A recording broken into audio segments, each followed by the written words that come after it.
ৰাজীৱ ভৱনত কংগ্ৰেছৰ বৃহৎ যোগদান কাৰ্যসূচী প্ৰাক্তন মন্ত্ৰী আবুল সালেম নাজমুদ্দিন সহ বিভিন্ন দলৰ শতাধিক নেতা কৰ্মীয়ে কংগ্ৰেছত যোগদান কৰিছে। দুদিন পূৰ্বে দিল্লীত কংগ্ৰেছত যোগ দিয়া প্ৰাক্তন বিধায়ক বিনন্দ শইকীয়া, মানসিং ৰংপি আৰু সত্যব্ৰত কলিতাৰ বৃহৎ সংখ্যক সমৰ্থকৰ কংগ্ৰেছত যোগদান। সভাপতি গৌৰৱ গগৈৰ উপস্থিতিত অনুষ্ঠিত হৈছে এই যোগদান কাৰ্যসূচী।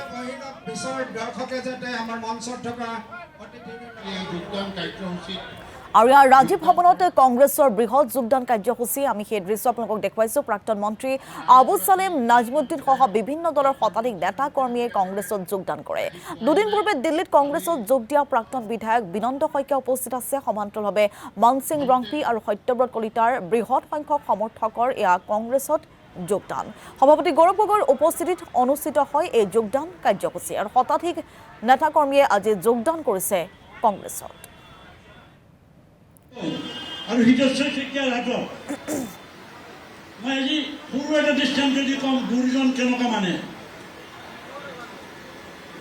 আমি যেতিয়া MLA মন্ত্ৰী হ'লো ডেকা ল'ৰা, আমি বিচাৰিলোঁ হেদায়তপুৰৰ অফিচটো দখল কৰিম। আজি বলিন্দা নাই ইয়াতে, আমি সেইটো অফিচত ডাঙৰ হৈছোঁ, কটাৰী আছে। হেদায়তপুৰৰ অফিচটো তৰুণ গগৈ ছাৰ আৰু হিতেশ্বৰ শইকীয়াই ক'লে, ৰবা তোমালোকৰ অফিচ নাই, বাৰাঘৰত আছা। আমাৰ দুগৰাকী সংসদ সন্মানীয় ৰূপকোৱৰ হুছেইন ডাঙৰীয়া, প্ৰদ্যুৎ বৰদলৈ ডাঙৰীয়া, প্ৰাক্তন সভাপতি ৰিপুণ বৰা ডাঙৰীয়া, ৰাণী ৰাণা বাইদেউ, মীৰাবাই ঠাকুৰ, মোৰ ভাতৃবোৰ ৰেকিবুদ্দিনকে ধৰি সকলোকে আজি নন্দিত আছে, কাৰণ আমি একেলগে ওলাই আছিলোঁ।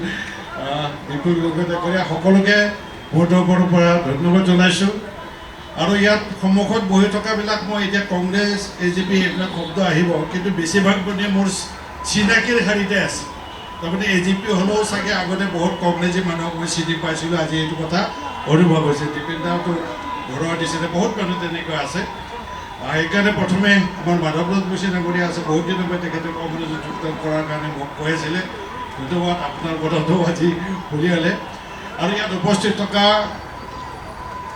ভাৰতবৰ্ষৰ স্বাধীনতাৰ ইতিহাসেৰে সমৃদ্ধ ঐতিহ্যমণ্ডিত কংগ্ৰেছ দলৰ সন্মানীয় কৰ্মকৰ্তাসকল সকলোকে মোৰ তৰফৰ পৰা মই মোৰ সম্ভাষণ আৰু আপোনালোকৰ ঘৰলৈ অহাৰ সুযোগ দিয়াৰ কাৰণে ইয়াৰ নেতৃত্ব সকলোকে মোৰ তৰফৰ পৰা ধন্যবাদ জ্ঞাপন কৰিছোঁ।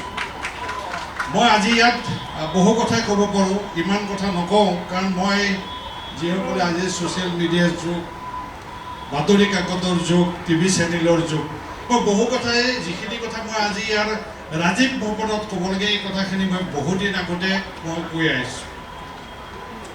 বহুতে কৈছে আপুনি আঞ্চলিকতাবাদী শক্তিৰ মানুহ, কেনেকৈ ৰাষ্ট্ৰবাদী দল বিশেষকৈ কংগ্ৰেছৰ মঞ্চলৈ গ'ল। বহু অত্যাচাৰৰ সন্মুখীন হ'লোঁ, কিন্তু যিদিনাই হিমন্ত বিশ্ব শৰ্মাই সকলো কথাতে তদন্ত হ'ব, শাস্তি দিম, আৰু যিদিনাই ক'লে যে বিধায়ক হোৱাৰ পিছত কি খাব, সেইকাৰণে গৰু কেইটামান বহিছে তাতোনো চকু দিব লাগেনে, অৰ্থাৎ গৰু চৰুক সুৰক্ষা দিয়াৰ দিনৰ পৰা মই ভাবিছোঁ এই গ্ৰুপৰ মাজত থকাৰ কোনো পৰিৱেশ নাই।